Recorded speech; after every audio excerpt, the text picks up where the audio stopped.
नमस्कार दोस्तों, स्वागत है आपका हमारे चैनल में। ईडीडी का हर एक चैप्टर यहाँ पर ख़त्म करने वाले हैं, जो भी आसान भाषा में। चलिए देखते हैं बिना समय बर्बाद करते हुए। पहला चैप्टर है कंडक्टर कंट्रोल सर्किट। ठीक है, तो इलेक्ट्रिक मशीन के बारे में हम पढ़ते हैं। सबसे पहले इलेक्ट्रिक मशीन क्या होती है? एक ऐसी मशीन जो इलेक्ट्रिकल एनर्जी पर वर्क करती है उसे इलेक्ट्रिकल मशीन कहा जाता है। इलेक्ट्रिकल मशीन को हम नीचे दिए गए चार्ट से समझ सकते हैं। मुख्यतः इलेक्ट्रिकल मशीन दो प्रकार की होती है, एक स्टैटिक मशीन, दूसरा रोटेटिंग मशीन। स्टैटिक मशीन में क्या आता है कि ट्रांसफर आ जाता है, और रोटेटिंग मशीन में एसी जनरेटर और मोटर दोनों भी आ जाते हैं। जनरेटर जो होता है दो प्रकार का होता है, एक डीसी जनरेटर, एक एसी जनरेटर। और मोटर भी मेनली दो प्रकार का होता है, एक डीसी मोटर, एक एसी मोटर। और एसी मोटर जो है induction motor, synchronous motion motor का पार्ट होता है। इंडक्शन मोटर भी दो प्रकार का होता है, एक सिंगल फेज, एक थ्री फेज। जैसे तो आइए हम पढ़ते हैं इंडक्शन मोटर के बारे में। इंडक्शन मोटर एक ऐसी रोटेटिंग मशीन है जो प्रेरण के सिद्धांत पर काम करते हुए विद्युत ऊर्जा को यांत्रिक ऊर्जा में कन्वर्ट करती है। इंडक्शन मोटर की स्टडी, ऑपरेटिंग एंड कंट्रोल भी ज़रूरी हो जाता है, क्योंकि मोटरों के कुल लोड का लगभग 90% भाग इंडक्शन मोटर द्वारा वहन किया जाता है। इसलिए इनकी स्टार्टिंग स्पीड कंट्रोल, रिजर्विंग आदि को पढ़ना व समझना बहुत ज़रूरी हो जाता है। नीड ऑफ स्टार्टर, जैसे कि जानते हैं कि स्टार्टर की नीड हमें क्यों पड़ती है। जैसे कि आपको पता ही होगा, किसी इंडक्शन मोटर को स्टार्ट करते समय वह लगभग 5 से 8 गुना करंट लेती है। इतना अधिक करंट होने से जो वाइंडिंग होती है वो हाई टेम्परेचर जो होता है उसको सहन नहीं कर पाती। इसके लिए उसकी कोयल जो है वो इंसुलेशन जो होता है उनका वो खो देती हैं, शॉर्ट सर्किट हो जाती है। अतः स्टार्टिंग करंट को कंट्रोल करने के लिए इंडक्शन मोटर के साथ स्टार्टर का प्रयोग किया जाता है। Starter use with induction motor, जैसा कि देखते हैं कि स्टार्टर का प्रयोग इंडक्शन मोटर में क्यों किया जाता है, कितने प्रकार के ये भी होते हैं।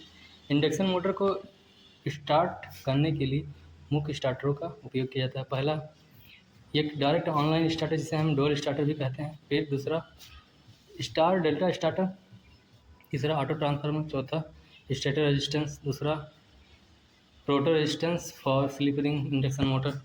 आइए हम पढ़ते हैं direct online starter. Direct online starter में क्या है, इसे डीओएल स्टार्टर भी कहते हैं। डीओएल स्टार्टर कम पावर वाली इंडक्शन मोटर के साथ यूज किए जाते हैं, जैसे 5 एचपी से कम पावर वाली मोटर। इस स्टार्टर में सप्लाई को सीधे मोटर से जोड़ दिया जाता है, इसलिए इसे डायरेक्ट ऑनलाइन स्टार्टर कहा जाता है।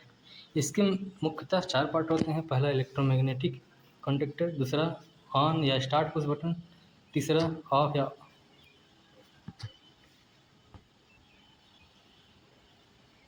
बहिंचोद, तीसरा ऑफ या स्टॉप पुश बटन, चौथा ओवरलोड या थर्मल रिले। तो आइए हम पढ़ते हैं इलेक्ट्रोमैग्नेटिक कंडक्टर क्या है। इलेक्ट्रोमैग्नेटिक कंडक्टर एक ऐसी स्विचिंग डिवाइस होती है जो एक साथ कई इलेक्ट्रिकल सर्किट को ऑफ या ऑन कर सकती है। इसमें एक नो वोल्ट कोइल होती है और नो एनो तथा एनसी कॉन्टैक्ट होते हैं। दूसरा क्या है, ऑन या स्टार्ट पुश बटन द्वारा 3 फेज इंडक्शन मोटर को स्टार्ट किया जाता है। इसमें भी एनओ एनसी कॉन्टैक्ट लगे होते हैं। जब पुश बटन को दबाया जाता है तो एनओ कॉन्टैक्ट क्लोज तथा एनसी कॉन्टैक्ट ओपन हो जाते हैं। छोड़ देने पर ये वापस पुरानी स्थिति में आ जाते हैं। ऑफ या stop push button, 3 phase induction motor को बंद ऑफ किया जाता है। जब इसे पुश किया जाता है तो ये सप्लाई टर्मिनल को कनेक्ट कर देती हैं और कट कर देती हैं और मोटर एक रुक जाती है। ओवरलोड थर्मल रिले एक ऐसा रिले होता है जो ओवरलोड कंडीशन में मोटर की सप्लाई को सर्किट ब्रेक द्वारा कट करके मोटर को ख़राब होने से बचाती है। जब मोटर की ओवरलोड होकर उसका तापमान बढ़ जाता है तब थर्मल रिले उसे सेंस करके सर्किट ब्रेक द्वारा सप्लाई को कट कर देती है और मोटर ख़राब होने से बच जाती है। डुअल स्टार्टर का एक फिगर बना है जो आपको बनाना पड़ेगा। यह फिगर बहुत ही आसान है, अगर आप 1 से 2 बार प्रैक्टिस कर लेते हैं तो ये फिगर आसानी से आप बना सकते हैं। यही फिगर आपको एग्ज़ाम में भी बनाना रहेगा। ये है पावर वायरिंग डायग्राम, ये है कंट्रोल वायरिंग डायग्राम। ठीक है, तो आइए बढ़ते हैं हम आगे। वर्किंग प्रिंसिपल इसका क्या है। जब मोटर स्विच द्वारा सप्लाई को ऑन किया जाता है तो सप्लाई कॉन्टैक्ट के एनबीसी से को मिलने लगती है, जिससे मोटर की वाइंडिंग सप्लाई द्वारा जुड़ जाती है और मोटर स्टार्ट हो जाती है। अब मोटर को ऑफ करने के लिए पुश बटन को प्रेस किया जाता है, जिससे एनसी कॉन्टैक्ट ओपन हो जाता है और कॉन्टैक्टर की एनबीसी को सप्लाई मिलना बंद हो जाती है और मोटर ऑफ कंडीशन में आ जाता है। दूसरा पार्ट इसका ये भी है, star delta starter. Star delta starter द्वारा 5 HP से ऊपर की 3 फेज इंडक्शन मोटर को स्टार्ट किया जाता है। स्टार डेल्टा स्टार्टर द्वारा स्टार डेल्टा कनेक्शन को 2 प्रकार से ऑपरेट किया जाता है। पहला है मैनुअली ऑपरेटेड स्टार डेल्टा, दूसरा automatic star delta. Manually operated star delta starter, इसके निम्नलिखित पार्ट होते हैं। पहला, मैनुअली ऑपरेटेड इलेक्ट्रोमैग्नेटिक कॉन्टैक्ट, बस वही चारों पार्ट होता है, उसी के बारे में लिखना रहता है। ऑन ऑफ करने की कंडीशन होती है, जैसा कि आप समझ सकते हैं। इसे आप स्क्रीनशॉट लेते रहिए, या फिर आपको अगर PDF की नीड होगी तो आप हमारे नंबर पर मैसेज कर सकते हैं। हमारा नंबर है 96,732,518। आप इस नंबर पर मैसेज करके PDF प्राप्त कर सकते हैं। डायग्राम नीचे दिया गया है इसका। ये है मैनली स्टार डेल्टा जो हैंड द्वारा चलाया जाता है। इसका वर्किंग प्रिंसिपल देख लेते हैं। वर्किंग प्रिंसिपल में क्या है, मोटर को स्टार्ट करने के लिए पहले मेन स्विच द्वारा सप्लाई दी जाती है, फिर हैंडल द्वारा मोटर की वाइंडिंग को स्टार्ट कनेक्शन द्वारा सप्लाई दी जाती है। जब मोटर लगभग अपनी 50 से 80% की गति प्राप्त कर लेती है तो मोटर को हैंडल द्वारा रन कंडीशन में ले आते हैं। किसी भी समय मोटर को ऑफ करने के लिए पुश बटन का यूज़ किया जाता है। प्रोटेक्शन के लिए ओवरलोड रिले का यूज किया जाता है। Automatic star delta starter.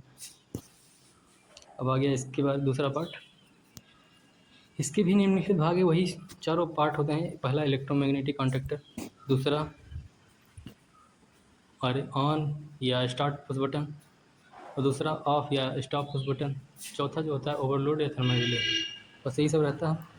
तो आइए इसके बारे में देख लेते हैं। पहले इलेक्ट्रोमैग्नेटिक कॉन्टैक्टर डिवाइस होती है जिसमें NBC 9 बोल्ट कॉइल लगी होती है और NO तथा NC 2 कॉन्टैक्ट लगे होते हैं।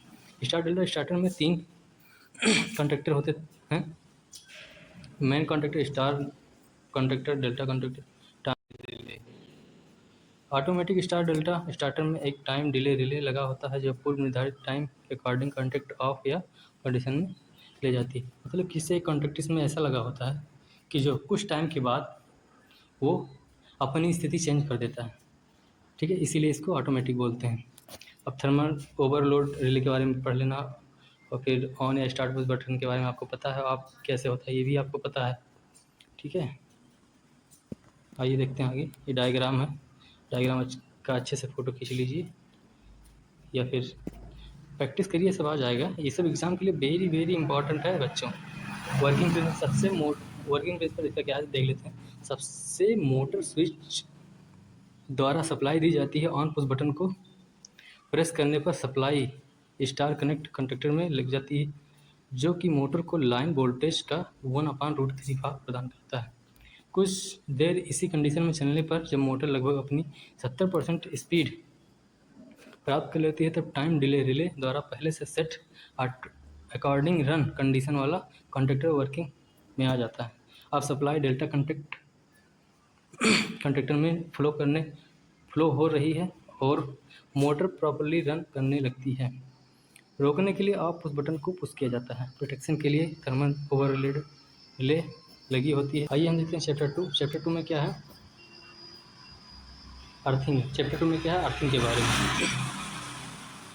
अर्थिंग क्या है, जैसे कि आप सभी को पता है, किसी भी इलेक्ट्रिकल मशीन और इंस्ट्रूमेंट के non current carrying metallic part को लगभग जीरो रेजिस्टेंस के वायर द्वारा अर्थ को कनेक्ट करने को अर्थिंग कहते हैं। इसलिए ऐसा इसलिए किया जाता है जिससे किसी इलेक्ट्रिक चार्ज को बिना किसी रिस्क के अर्थ में डिस्चार्ज कर दिया जाए। अर्थिंग का पर्पज सेफ्टी प्रोटेक्शन करना होता है। दूसरा है, अर्थिंग को यह आवश्यक है कि उसमें यूज होने वाला वायर लगातार ग्राउंड से अच्छी तरह से कनेक्ट होना चाहिए।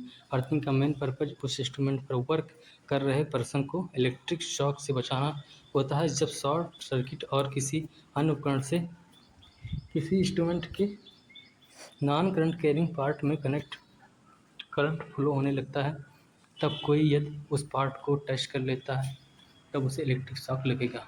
इसलिए लगभग जीरो रेजिस्टेंस वाले वायर की हेल्प से उस वायर को अर्थ कर दिया जाता है। Need of earthing is electrical instrument, मतलब कि इलेक्ट्रिकल इंस्ट्रूमेंट में अर्थिंग की आवश्यकता क्यों पड़ी। ये बहुत इंपॉर्टेंट टॉपिक है बच्चों, वेरी वेरी इंपॉर्टेंट मान के चलिए, ये आपके एग्जाम में आ सकता है। जैसा कि देख सकते हैं आप, किसी भी इलेक्ट्रिकल सिस्टम में सभी इंस्ट्रूमेंट के नॉन करंट कैरिंग पार्ट को अर्थ में इसलिए कनेक्ट किया जाता है ताकि किसी भी रीजन से उसमें इलेक्ट्रिक करंट की लीकेज करंट फ्लो होती है तो उसे अर्थ में डिस्चार्ज कर दिया जाता है। अर्थिंग इंस्ट्रूमेंट और अर्थ के बीच वोल्टेज डिफरेंस मिनिमम में रहे, इसलिए लगभग जीरो रेजिस्टेंस वाले तार का यूज किया जाता है। किसी भी इंस्टॉलेशन के इंस्ट्रूमेंट को लाइटिंग और अन्य कारणों से हाई वोल्टेज हो जाता है जिसके लिए अर्थिंग आवश्यक है। सेफ्टी डिवाइस के प्रॉपर ऑपरेशन के लिए अर्थिंग अति आवश्यक है। एडवांटेज ऑफ अर्थिंग देखते हैं। इलेक्ट्रिक लीकेज होने पर इंस्ट्रूमेंट को टच करने पर शॉक नहीं लगता है। इलेक्ट्रिक लीकेज होने पर लीकेज करंट की वैल्यू बढ़ जाती है। लीकेज की फ्यूज को मेल्ट कर दिया जाता है। इंस्ट्रूमेंट के करंट कैरिंग ना करने वाले मेटेलिक पार्ट पर अर्थ पोटेंशियल बना रहता है। इक्विपमेंट बिल्डिंग को भी आकाशीय बिजली से सुरक्षा की जाती है। नेचुरल वायर को अर्थ करने से थ्री फेज सप्लाई में असंतुलन की कंडीशन नहीं प्रोड्यूस होती है। डिसएडवांटेज में आप इसी का अपोजिट लिख सकते हैं। यदि अर्थिंग वायर कहीं से टूट जाए तो उसको टच करने पर इलेक्ट्रिक शॉक लग जाता है। अर्थिंग वायर को न्यूट्रल वायर की तरह यूज किया जाता है, लेकिन उस कंडीशन में पॉसिबल नहीं है। यदि earthing wire low resistance value का ना हो तब ओवर करंट से प्रोटेक्शन करने में कैपेबल नहीं कर पाएगा। Effect of improper earthing improper earthing के फ्लोइंग इफेक्ट हो सकते हैं, मतलब नीचे दिए हुए हैं। इंस्ट्रूमेंट के मेटेलिक पार्ट एंड अर्थ के बीच वोल्टेज प्रोड्यूस हो जाता है। उस इलेक्ट्रिकल इंस्ट्रूमेंट की ऑपरेशनल डिवाइस प्रॉपर वर्क नहीं कर पाएगी। इंस्ट्रूमेंट को लाइटिंग एंड अन्य रीजन से हाई वोल्टेज लॉस हो जाता है। Reason of BS effective earthing, ये भी आपके एग्जाम में आ सकता है। अर्थिंग के बीएस इफेक्टेड होने के फॉलोइंग कारण है, मतलब कि निम्नलिखित कारण। अर्थिंग वायर का सही साइज एंड शेप का ना हो, अर्थिंग वायर का रेजिस्टेंस हाई होना, अर्थिंग वायर की गहराई कम होना, अर्थिंग वायर का मॉइस्चरलेस हो जाना तथा वायर का टूट जाना। कुछ IS specification regarding earthing of electrical installation. जिस इंस्ट्रूमेंट की अर्थिंग की जाती है उसके और अर्थिंग पॉइंट के बीच डिस्टेंस कम से कम 15 मीटर होना चाहिए। अर्थिंग वायर लगातार हो एंड कॉपर का बना हो और 3 से 6 मिलीमीटर तक होना चाहिए। अर्थिंग वायर और अर्थिंग इलेक्ट्रोड एक ही मटेरियल का बना होना चाहिए। अर्थिंग के लिए इलेक्ट्रोड 6x6 इंटू 3.16 mm से कम नहीं होना चाहिए। फॉर प्लेट अर्थिंग, ये केवल प्लेट अर्थिंग के लिए बताया गया है। अर्थिंग इलेक्ट्रोड की गहराई 1.2 मीटर से कम ना हो। अर्थिंग वायर का रेजिस्टेंस अलग अलग इंस्टॉलेशन में अलग अलग रखा जाता है। इन वायरिंग इंस्टॉलेशन 0.5 ओम से 1 ओम तक होना चाहिए। इन बिग पावर प्लांट है, जैसे बड़े पावर प्लांट है, उसके लिए 0.5 ओम से 1 ओम तक होना चाहिए। अगर स्मॉल पावर प्लांट है तो 1 ओम से 2 ओम होना चाहिए।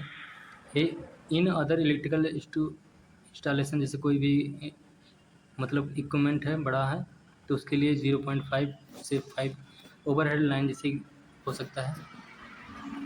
Factor affecting earth resistance, factor affecting earth resistance के बारे में पढ़ते हैं। अर्थिंग वायर का रेजिस्टेंस निम्नलिखित फैक्टर पर डिपेंड करता है। पहला क्या है? Solid conductor, solid temperature, moisture conductor, और material of earthing electron, material of earthing wire, और क्या quality of charcoal and salt.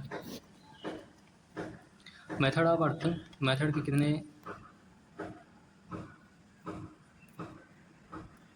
कितने हैं अर्थिंग के? अर्थिंग फ्लोइंग मतलब कि अर्थिंग निम्नलिखित टाइप के होते हैं। पहला वायर एंड स्ट्रिप अर्थिंग, दूसरा रॉड अर्थिंग, तीसरा पाइप, चौथा प्लेट अर्थिंग। मेनली हम लोगों को पढ़ना रहता है पाइप अर्थिंग के बारे में और दूसरा प्लेट अर्थिंग के बारे में। मैक्सिमम एग्जाम में यही सब पूछते हैं और ज़्यादा तो पूछते नहीं, देख लीजिए आप सब।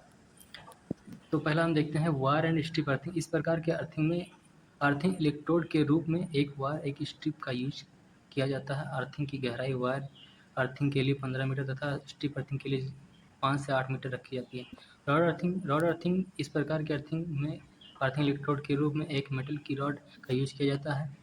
इसके लिए सैंड सॉइल का यूज किया जाता है, क्योंकि वह मेटल की रॉड को ज़मीन पर रखकर हैमर की मदद से अंदर से खिसका जाता है। पाइप अर्थिंग में क्या होता है? इस प्रकार के अर्थिंग में एक पाइप को ज़मीन के अंदर कम से कम 1.2 मीटर, ये मान लिखना सबसे ज़्यादा इम्पोर्टेंट होता है, तक अंदर कर दिया जाता है। इस पाइप को अंदर करने के बाद कुछ दूरी पर होल बने होते हैं। पाइप को अंदर करने के बाद साल्ट तथा चारकोल की लेयर कवर कर दी जाती है। के बीच की डिस्टेंस लगभग 15 सेंटीमीटर होती है। इनमें 2 मीटर लंबे पाइप को अर्थिंग इलेक्ट्रोड के साथ यूज किया जाता है, लेकिन मॉइस्चर कम होने पर यह लेंथ 2 से 2.75 मीटर तक हो जाती है। इंडस्ट्री क्षेत्रों में जो पाइप अर्थिंग का बहुत ज़्यादा यूज किया जाता है। प्लेट अर्थिंग में इलेक्ट्रोड के रूप में एक मेटल की प्लेट का यूज किया जाता है। यह प्लेट मटेरियल की बनी होती है। इस मटेरियल का अर्थिंग वायर लगाया जाता है। मेटल की प्लेट के ज़मीन में लगभग 15 मीटर गहराई तक अंदर तक किया जाता है। प्लेट तक अर्थिंग वायर को एक पाइप के थ्रू ले जाया जाता है। साल्ट और चारकोल के द्वारा प्लेट को कवर कर दिया जाता है। प्लेट अर्थिंग को 16x16 3.18 mm कॉपर की प्लेट यूज किया जाता है। ये रेशो आप याद कर सकते हैं और ये लिख भी सकते हैं, मेनली यही होता है।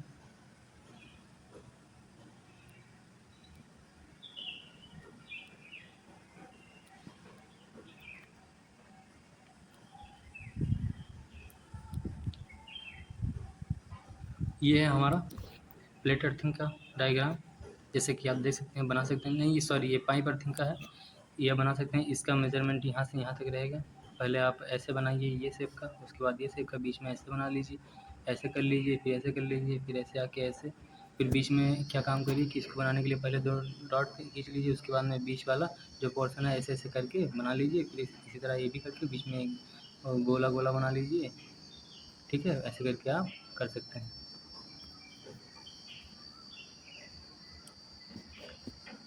तो जैसा कि आप चित्र देख भी चुके हैं पाइप अर्थिंग की, अब इसी प्रकार प्लेट अर्थिंग का है। प्लेट अर्थिंग को देख लीजिए।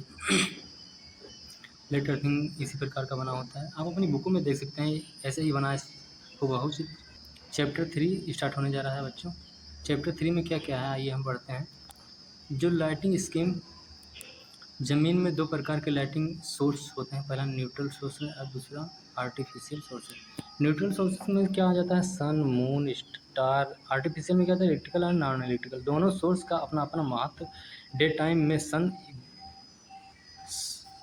इबरी सफिशिएंट होती है, लेकिन नाइट में मून लाइट ज़्यादातर डार्कनेस को ख़त्म नहीं कर पाती, इसलिए आर्टिफिशियल लाइट की ज़रूरत पड़ती है। जैसा कि हम समझ सकते हैं कि दिन में तो हम सन से रोशनी प्राप्त कर लेते हैं, लेकिन जब रात हो जाती है तो हमें आर्टिफिशियल सोर्स की आवश्यकता पड़ती है। लाइट सोर्स की तरह लाइट स्कीम भी दो प्रकार की होती है। पहला इंडोर, दूसरा आउटडोर। ठीक है, इंडोर को इंटीरियर लाइटिंग स्कीम भी कहा जाता है और आउटडोर को एक्सटीरियर लाइटिंग स्कीम भी कहा जाता है। तो लाइट के स्कीम टू पार्ट के हैं, जैसा कि आप जान चुके हैं। आप देख सकते हैं इंडोर लाइटिंग स्कीम, पहला डायरेक्ट लाइटिंग स्कीम, इनडायरेक्ट, फिर सेमी डायरेक्ट, फिर सेमी इनडायरेक्ट, फिर जनरल। उसके बाद में आउटडोर जो है वो फूड लाइटिंग स्कीम और पब्लिक हाईवे से रिलेटेड है। और फूड लाइटिंग स्कीम में क्या है, डेकोरेटिव, एडवर्सेटिव, डोमेस्टिक, इंडस्ट्रियल और कमर्शियल। पब्लिक में क्या है, road, street, market, fairway, railway. Property of ideal lighting scheme, एक अच्छी लाइटिंग स्कीम में निम्नलिखित प्रॉपर्टी होनी चाहिए। पहला सफिशिएंट लाइट, दूसरा यूनिफॉर्म लाइट, तीसरा शैडोलेस, और फिर ग्लेरियस, और फिर चार्मिंग कलर ऑफ लाइट जैसे कि होता है। इकोनॉमिकल लाइट, ठीक है, फाइनेंशियल सेक्टर में होता है, जैसे कि अब आगे देखते हैं। रिक्वायरमेंट के अनुसार लाइट की मात्रा उचित होनी चाहिए तथा लाइट सोर्स की हाइट, नंबर ऑफ लैंप तथा उनकी पावर की मात्रा सही होनी चाहिए। देखते हैं advantage of ideal lighting scheme installation. Suitable light होने के निम्न लाभ हैं। ठीक है, पहला सफिशिएंट लाइट, दूसरा आई फेलियर, तीसरा आई की लाइफ बढ़ जाती है, चौथा वर्किंग कैपेसिटी ज़्यादा होती है, एक्सीडेंट की पॉसिबिलिटी कम हो जाती है, ऑर्गेनाइजेशन का प्रॉफिट अधिक होता है, मील फैक्ट्री इंडस्ट्रीज ईटीसी में प्रोडक्शन की मात्रा बढ़ जाती है। और इंडोर में क्या क्या होता है, इंडोर लाइटिंग स्कीम के अंतर्गत ज़्यादातर छत वाली बिल्डिंग में लगने वाली लाइटिंग स्कीम, पहला house, shop, cinema, school, hotel, hospital, और फिर रेजिडेंस, इंडस्ट्रियल जैसे हो गया। बिल्डिंग अपने आप ही लाइटिंग स्कीम को winter, summer, rain, storm etc से बचाती है। इंडोर लाइटिंग स्कीम को 5 प्रकार बांटा गया है, जैसे कि हम ऊपर बता चुके हैं। आइए देखते हैं हम पहला डायरेक्ट स्कीम जो है। डायरेक्ट लाइटिंग स्कीम निम्न प्रकार की, जैसे कि आप ऐसा बना सकते हैं। ठीक है, एक तो एक घंटी बनाइए, घंटी बनाने के बाद एक फूल लगा दीजिए, तो बन गया, कितना आसान सा है। इनका उपयोग यूनिफॉर्म एंड मैक्सिमम लाइटिंग के लिए किया जाता है। लाइट सोर्स का 95% भाग का प्रकाश नीचे तथा 5% प्रकाश ऊपर फैलता है। आगे देखते हैं, इसे पढ़ लीजिएगा, ज़्यादा कुछ है नहीं। इंडायरेक्ट देख लीजिए, इंडायरेक्ट ऐसे बनेगा। पीडीएफ के लिए आप कमेंट कर सकते हैं, व्हाट्सएप पर मैसेज कर सकते हैं, से हम आपको पीडीएफ दे सकते हैं। उसके बाद ये देखते हैं सेमी डायरेक्ट। सेमी डायरेक्ट आप ऐसे बना सकते हैं, इसके बारे में पढ़ लीजिए, बहुत ज़्यादा खास नहीं है ये सब। ठीक है, ये ऐसे हो गया, फिर ऐसे एक घंटी से बना दीजिए, घंटी में ढक्कन लगा दीजिए। आइए देखते हैं, ये सेमी इनडायरेक्ट है। सेमी डायरेक्ट में ऐसे बनाइए, तो ऐसे खींचिए, फिर एक गोला करिए, फिर ऐसे, फिर इसको ऐसे बना दीजिए, फिर इसको ऐसे कर दीजिए, बन गया आपका। जनरल एक गोला बनाइए, एक ऐसे खींचिए, एक डिब्बा बना दीजिए, ऐसे ही भी कर दिए, ये भी बन गया आपका। ऐसे ऐसे करके आप, सबसे मेन है ये भी ग्लेर, जैसे कि आपने यूडब्ल्यू में पढ़ा होगा। ग्लेर एक प्रकार का तीव्र प्रकाश का चमक है जो आंखों में पेन प्रोड्यूस करता है या ऑब्जेक्ट को देखने में प्रॉब्लम क्रिएट करता है। जैसे पर्सन को चक्कर आते हैं, जब धुआं में खड़े रहते हैं ना, तो जब पस के लगता है, चकाचौंध हो जाता है आँखिया, तो उसी को ग्लेर कहा जाता है। अपने गांव में जाइएगा, तो जो बूढ़े होते हैं नहीं है, उनको समझाइएगा, बताइएगा कि ग्लेर जानते हैं। चलिए छोड़िए इसे। ये भी दो प्रकार होता है, डायरेक्ट ग्लेर या इनडायरेक्ट ग्लेर, पढ़ लीजिएगा इसके बारे में आप, ज़्यादा कुछ है नहीं इसमें। अब पढ़ते हैं हम outdoor lighting scheme. Outdoor lighting scheme के अंतर्गत बिना छत वाली लाइटिंग स्कीम आती है, जैसे field of net door game, bus stand, taxi, railway, airport, exhibition, function, market, public highway, street. ठीक है, यह भी दो प्रकार का होता है। पहला फूड लाइटिंग, दूसरा पब्लिक। फूड लाइटिंग में क्या है, decorative, adversity, domestic, industrial, commercial, ये पढ़ लीजिएगा। डेकोरेटिव में क्या क्या है, मैरिज, कन्वोकेशन और इंडिपेंडेंस पर रिपब्लिक डे एग्जीबिशन, ये सब पढ़ लीजिए। इससे ज़्यादा कुछ खास है नहीं, इसको आप खुद भी लिख सकते हैं। ठीक है, चलिए हम आगे बढ़ते हैं। इससे ज़्यादा इंपॉर्टेंट नहीं है, आपका important estimating costing, calculation insulation at different point, ये सब भी देख लीजिए। 50% चांस रहता है सब आने का। ठीक है, पढ़ लीजिए, स्क्रीनशॉट लेते रहिए, देख लीजिए।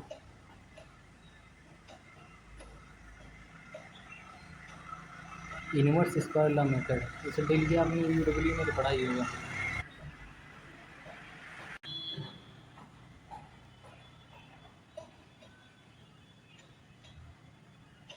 देखिए सब बहुत ज़्यादा कुछ खास है नहीं, इसको छोड़ देते हैं।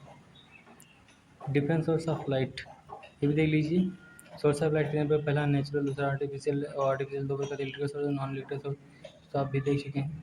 ये सब लैम्प के बारे में दिया हुआ है, इसे आप पढ़ चुके हैं, यूडब्ल्यू में देख लीजिएगा। आप सभी ने यूडब्ल्यू का क्लास ही नहीं किया हमारा। चलिए अब फिर चैप्टर 4 हम बाद में देखते हैं।